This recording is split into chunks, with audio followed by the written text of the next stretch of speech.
بقول لك انا كنت واخده منك كام؟ كام؟ 105. دول بقى كام؟ كام؟ 200 جنيه. اديني بقى ال 95 جنيه الباقي تبعي. بس دول مش 200، دي 100 و100.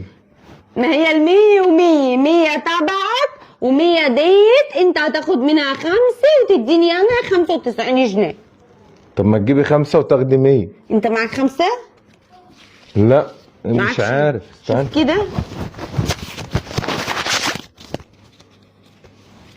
انا معايا 5 اهو. فين ال5؟ اهي وريني. خدي 5. فين بقى ال 200 جنيه بتوعي؟ اهم. دي 100 ودي 100 صح؟ اه يبقى كده كام؟ انت كده اخدت ال 105.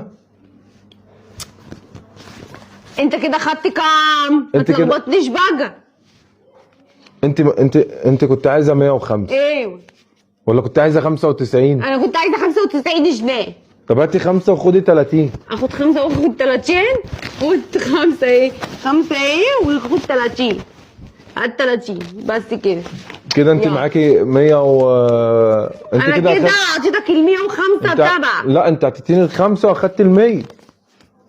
ايه اخدت 95. ما انت اعطيتيني ال5 اهو. ما انا كده انا ليا كمان كام؟ ليا 40. انا خدت 30.